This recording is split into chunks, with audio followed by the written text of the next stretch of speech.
What is up, guys? Welcome to Shred Edge Wrestling's This Week in Wrestling. Before we All kick right off, there, Randy Orton. I know, right? I'm doing all the arms. Like Donald Trump when he's giving a speech, right? You've got to use the hands. Let's not bring Donald Trump into this conversation, man. Very true.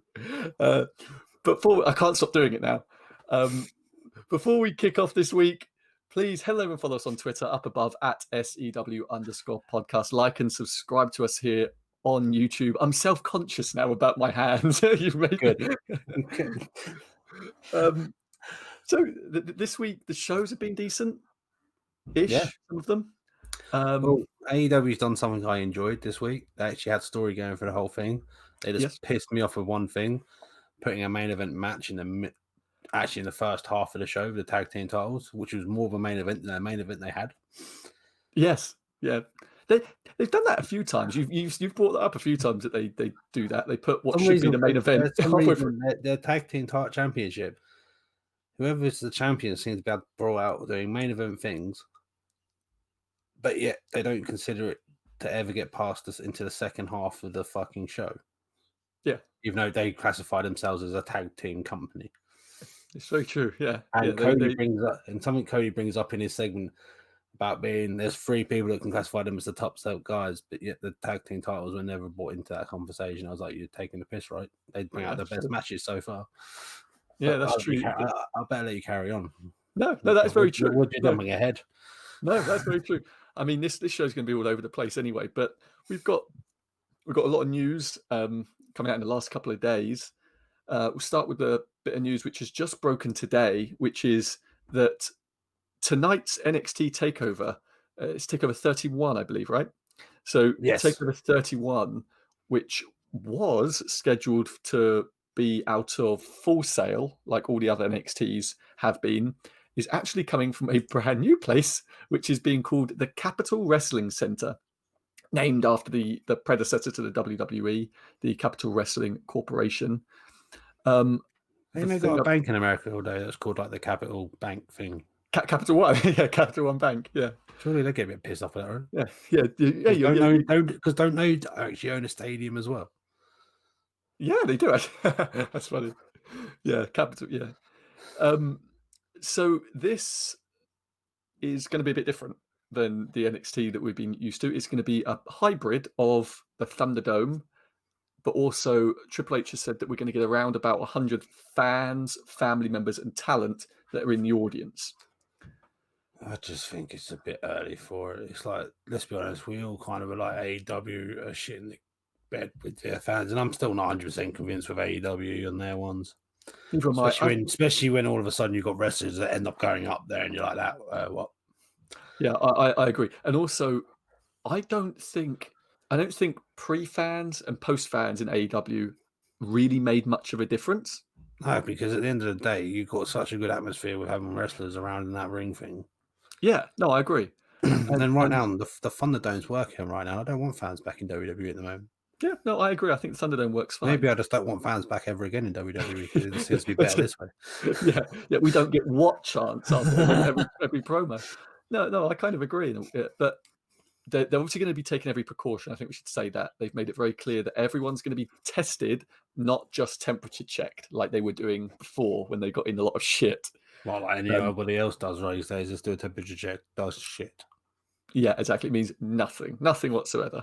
They're actually going to be doing the rapid COVID testing to make sure they've not got COVID prior to entry. Look, if it's something different, I'm willing to see how it looks.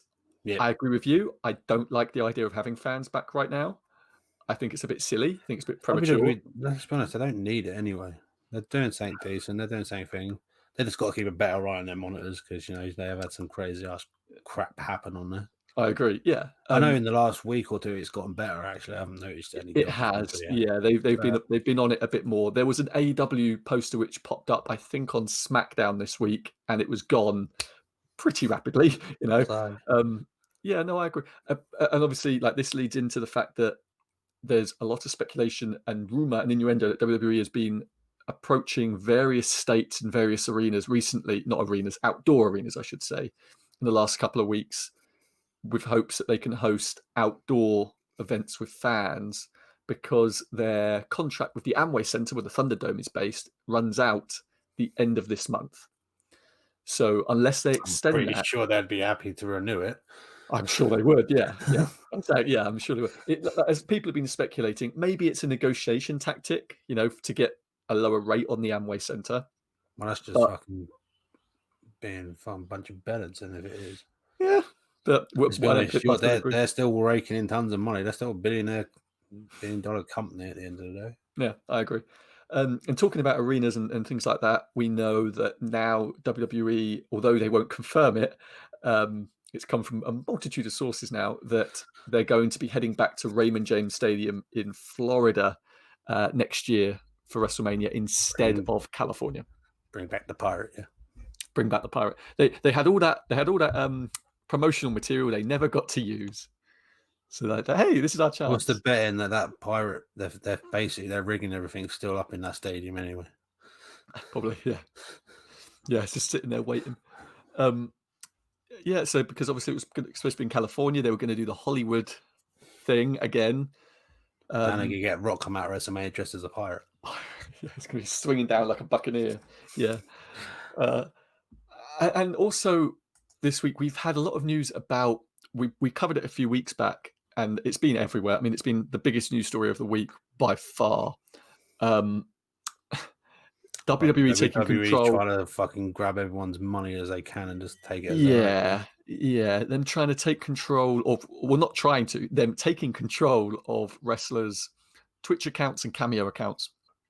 Of course, we heard about it a few weeks ago, and this week it blew up because a leaked email directly from Vince McMahon was sent out, where we could read Vince McMahon saying, you've got 5 days to hand over control of these accounts, or you can risk fine or termination. I'm pretty sure a lot of them are like, fine, I get more money from fucking doing this, so terminate me. Exactly. Yeah, take it. Why not? What do they do when every single person goes, no? Exactly. So there's been a former presidential candidate who has come out and said, he has been in contact with lots of WWE talent who have been saying that they're being forced to sign new contracts which state that the Twitch accounts essentially belong to WWE, and WWE will pay them their Twitch money out of their downside guarantee, which is just bullshit. I just find it funny. Every wrestler turns around and goes, "Nah, fine, sack us all. What are you gonna do now? Yeah, fuck you." Yeah, exactly. I'm sorry, but AJ Styles is huge on Twitch. He streams every day.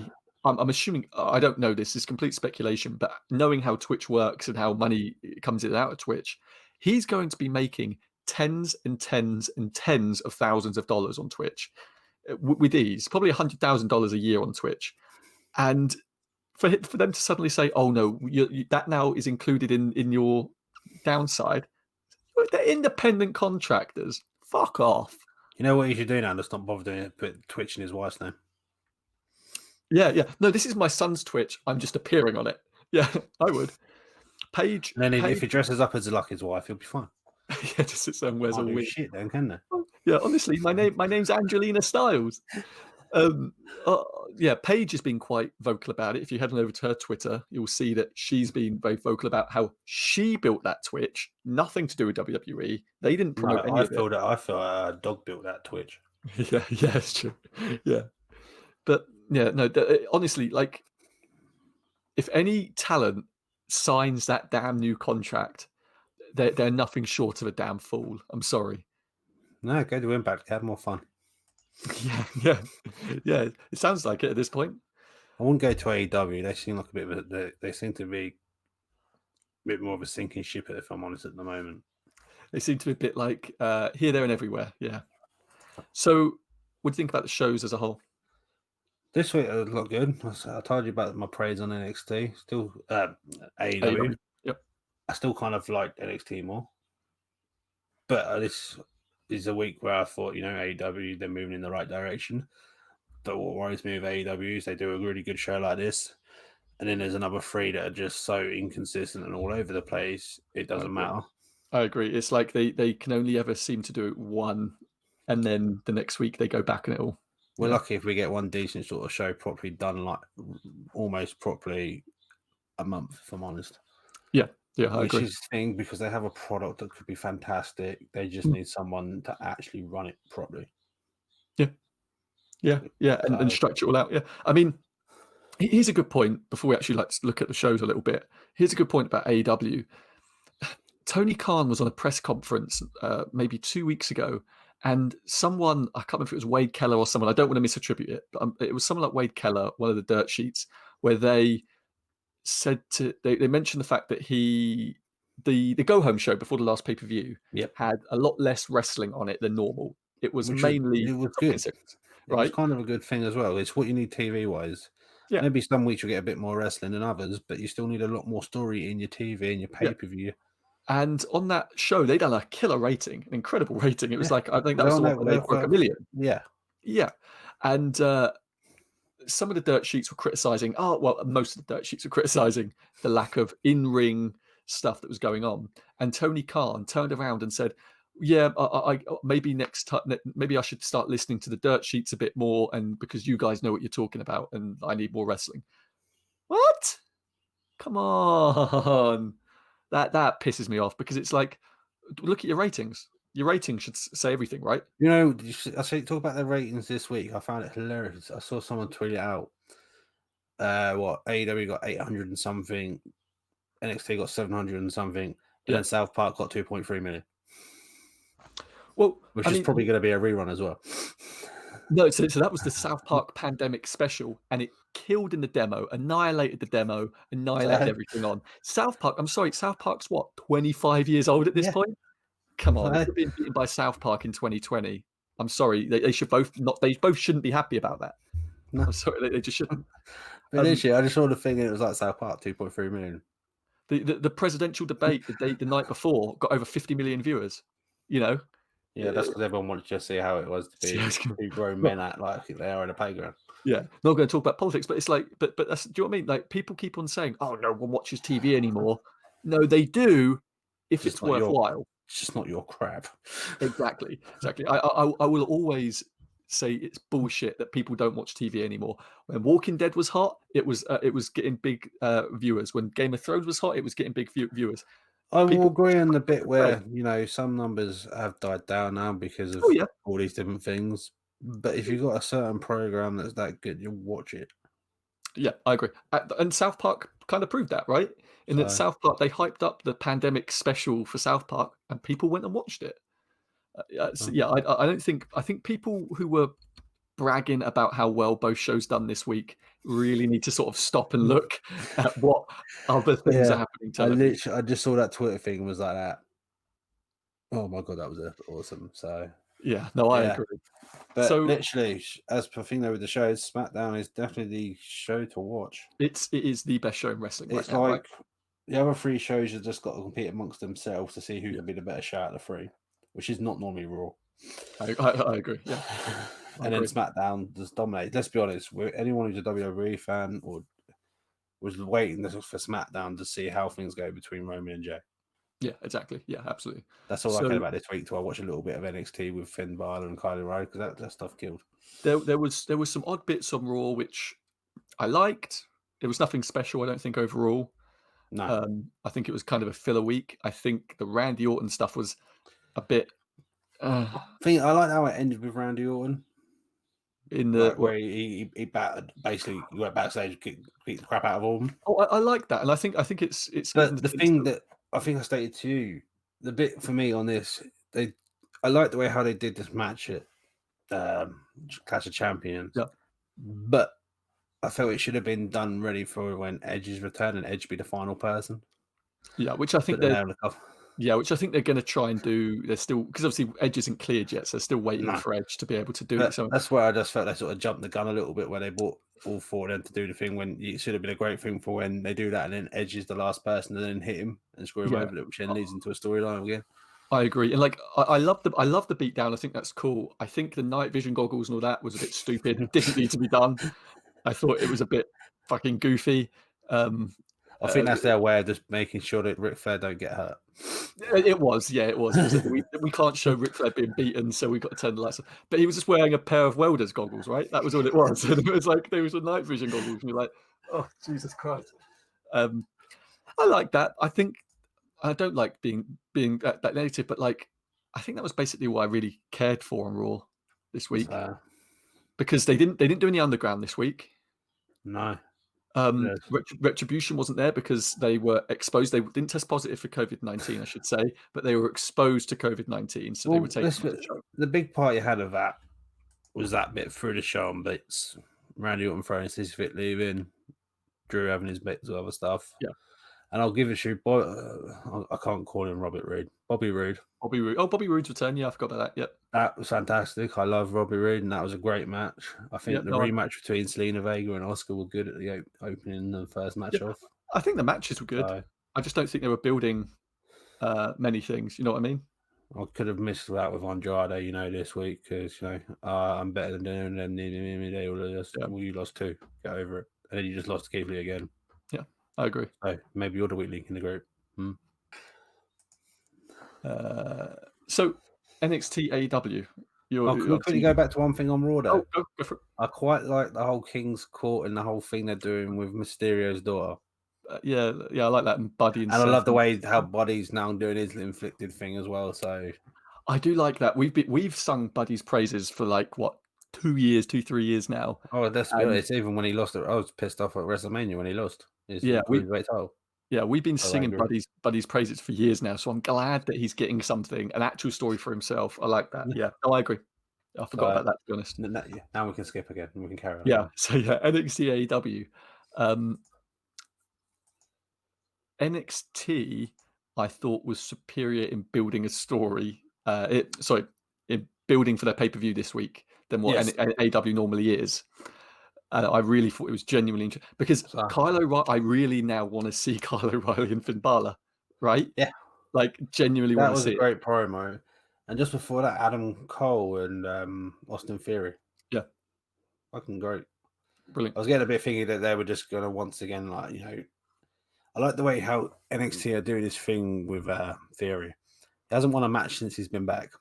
No, but yet every time he looks like he should be winning. Yeah, it's actually quite a task to have someone losing but looking like the better man somehow. No, I agree. Yeah, I thought it was great. I think the fact that Adam Cole cutting the promo afterwards, talking about Kyle O'Reilly, getting him over as well. I think it's great.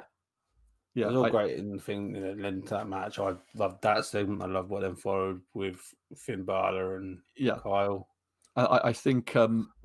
I think the Johnny Gargano and Candice LeRae stuff is really interesting, really funny. Them posing with the belt, both of the belts and stuff at the end. That's genius. I love Johnny Gargano. I think heel Johnny Gargano is just such a slappable human. I love it. I think it's great. But it's true. Yeah, he is. He just got such a slappable face. It's great. Yeah. No, I think it's great. I think NXT went through a bit of a downward for a while. And I think they're slowly going back. Anything, but because I've quite enjoyed what they've been doing. Yeah, for that last month, you've been really high on NXT.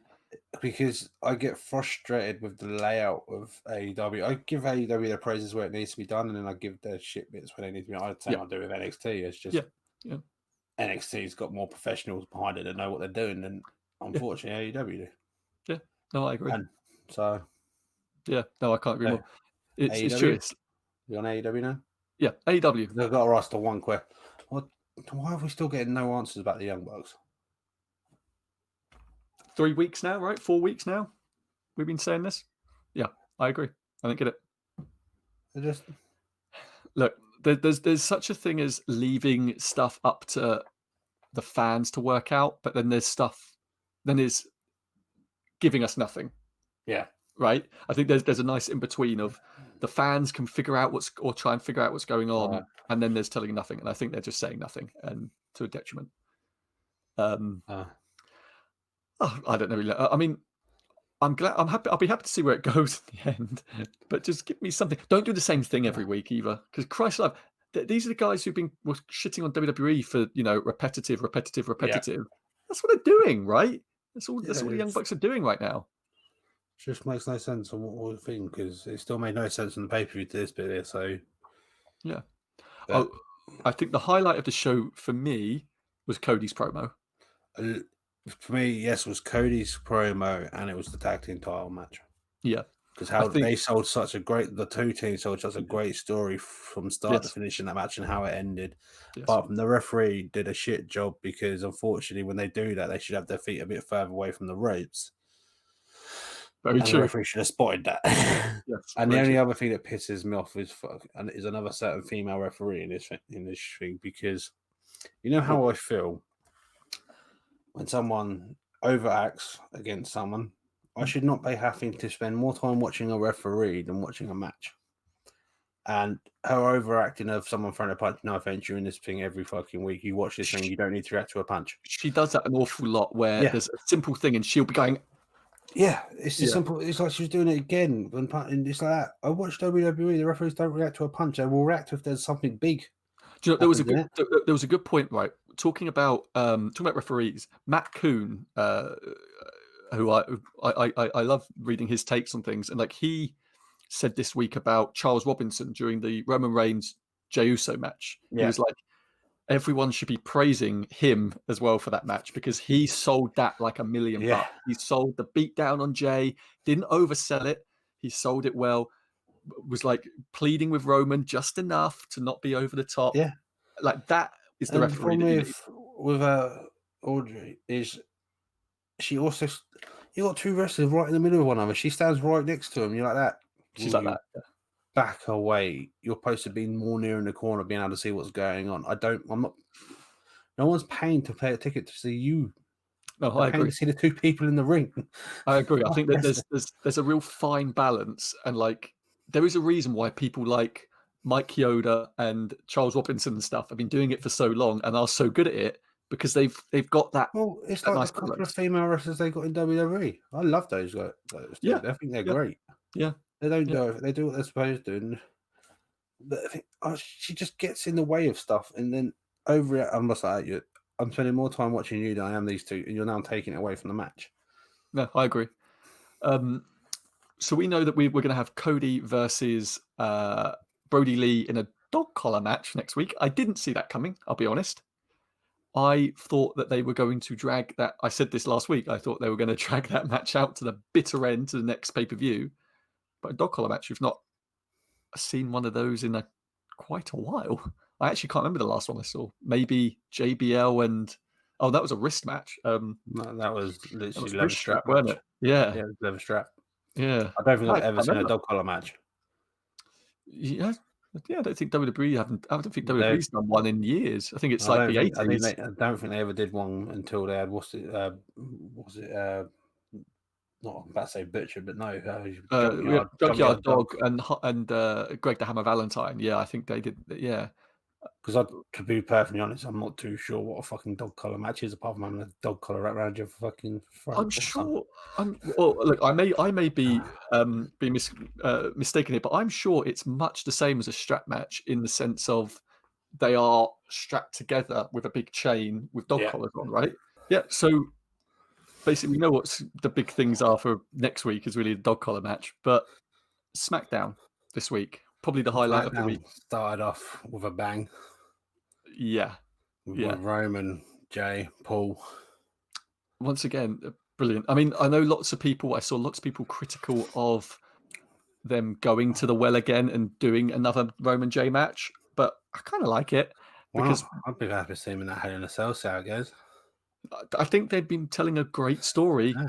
Let them do it. The only problem I ever have with when they go do multiple matches is when there's no freaking story. They're just having match after match for no reason. I like this. I think this is good. Which then led into a great storytelling match between Jay and AJ. Jay and AJ, yeah, So it's great. I think that Hell in a Cell match can be good. I really want to know what the hell the highest stakes in WWE history are. Well, so does Corey. He Yeah. stop going on about it through AJ. Yeah, I think that's really interesting. I mean, there's rumors and speculation that they're it's going to be him. He's going to get outcasted from the family. Well, there's rumors and speculation. You saying that about them forming a stable under Roman Reigns with Roman, Jimmy, Jay, and bringing in some of the I've other. seen some other people mention about that. Yeah. I haven't been able to hear it from anyone. Real. Dwayne Johnson comes back and claims his throne and just knocks Roman out. Yeah. Well, because that apparently was the idea, right? Build it up for months and months and months to then Roman versus The Rock at Mania, but who knows if that's ever going to happen now. Now they're going to be in Florida and maybe not actually have any fans. But no, I'm all for it. Why I not? think, If anything, you're going to get pay-per-view buys, aren't you? oh God, yeah, absolutely. If you New can't do networks, it for a stadium, make sure you just fucking get pay-per-view buys. yeah, no, I agree. I think the only other thing really on SmackDown, which was like quite a big thing, was the Kevin Owens show. Alexa and the Fiend coming face to face again. And now they're actually now sort of that thing. That's all good. Yeah, I like that. And the Sami Zayn and Jeff Hardy stuff. I loved Sami Zayn throughout this entire show. I thought he was brilliant. He's Tell just you what, ridiculous. have they mentioned a reason why a certain SmackDown wrestler was fighting for the 24/7 title on Raw? Who was Drew. that? Drew Gulak. Oh, They did the triple threat match. Well, he was on. He was on the. He won it at Clash of Champions, didn't he? He didn't. Did he? Yeah, he won it at Clash of Champions. It may have been on the pre-show, but yeah, he won it at Clash of Champions. Because R-Truth was holding it again. I don't and know. Drew popped up. I don't There was know multiple bits in that one segment, which then led into a triple threat match. Yeah, I don't remember how the Clash of Champions ended, but at some point at Clash of Champions, Drew Gulak had the title. He rolled him up backstage. So apparently he's now in that, despite being one of the best wrestlers in the company. That, and I just can't understand how they can take some more females from SmackDown and put them on Raw. Because, no offense, Mandy Rose is one of the few character females they've got right now, and they're struggling with building characters up on SmackDown for the females because they're not giving them a chance. But now you stick them straight back into a tag team with Dave. and we've had those ridiculous promos, vignettes from Carmella coming back. So and the whole point of Carmella's thing is, I've never had anything. What? You've been a champion? You won Money in the Bank twice. Like, excuse me? What do you mean you've never had anything? That was the weirdest sort of vignette. For anyone else, it would have made sense. Not for Carmella. But we've got the WWE draft coming up. So one way to fuck up a wrestling show. We're going to figure out what the hell is going to go on with those shows, I suppose, in the coming weeks. But anyway, that's it for us. Head on over and follow us on Twitter at SEW_podcast up above. We'll be tweeting along live with NXT TakeOver 31 tonight and Raw, AW, SmackDown as always. Please like and subscribe to us here on this channel, and we will see you next time for another episode. We are out.